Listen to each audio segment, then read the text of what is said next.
Баарыңарга салам достор. Бишкек асыл тукум тооктору каналына кош келиңиздер.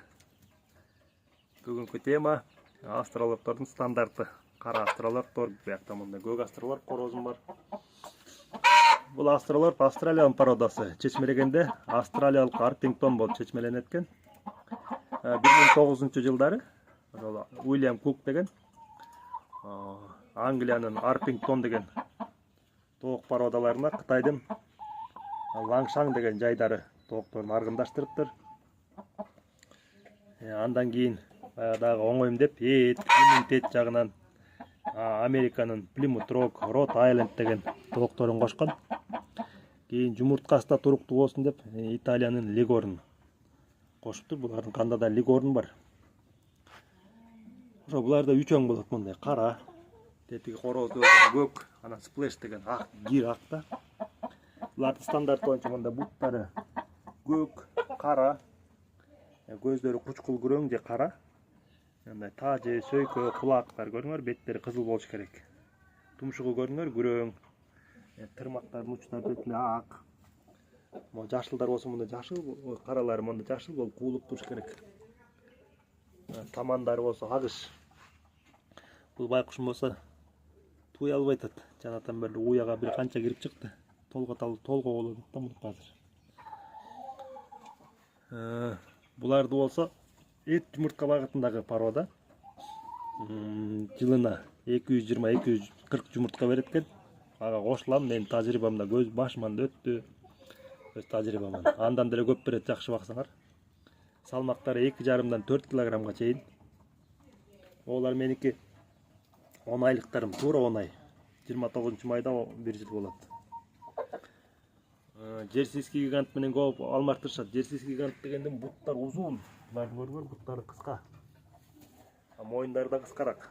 Аныкы мойну узун, буттары узун. Короздор көрүңөрбү? Куйруктары ороктойт, узун. Тажысы болсо булардыкы 4төн аз эмес, тиштери 6тан көп эмес болуш керек. Бул байкуш болсо эми маяктагылардын баары эле койгула берет. Буларда да дедовщина экен да. Баарынан таяккан. Канчы төбөсүнө чач деле калбай калды.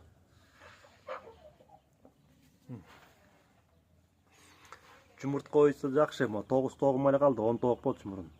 Күнүгө 6-7 жумуртка алам, орточо эсеп менен. Айына болсо 1 тооктон 20 жумуртка алам.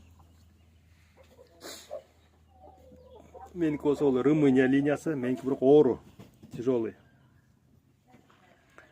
Ал румындардын деле өздөрү Германиядан алып келет экен, анан кийин ичара өздөрүнчө көбөйтөт экен да ичиндечи. Биздикилер болсо ошо Румыниядан алып келиптир, биздин балдар, кыргызстандыктар, анан жайылтыптыр да.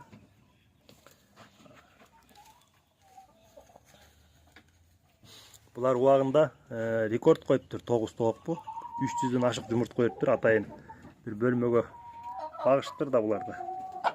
Ошондо атайын үй тооктору боюнча булар рекорд Гиннеске кириптир. 300дөн ашык жумуртка бергөндө, ар бир тоокко бөлгөндө. Эттүү, салмактуу. Анан көп деле андай деле көңүл бурбайсың буларга. Жемин суусун убагында бересиң. Анан кичине жөндөмү бар, семирип кеткен тоок көп туубайт экен, ошон үчүн жемин жакшылап рационун карагыла да.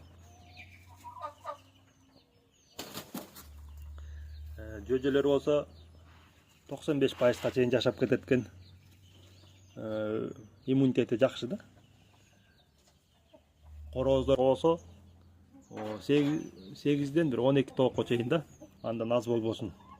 Аз болсо кыйнап коет, көп болсо аз уруктанып калат. Ошол кыскача маалымат. Быйыл болсо корозду болгон жалаң көк жөжөлөрдү калтырдым. Жакшы, аларды да азыр кичине көрсөтүп аягына кошуп коемби жөжөлөрдүн дагы. Жумурткалар болсо 60 граммдын тегерегинде жакшылап баксаңар, белковый жем берсеңер, бир 70ке чейин аласыңар. Ошол кыскача. Кийин ушул эле шилтеме кылып турам ушул видеону. Астралок дегендерге. Кара тоок деген.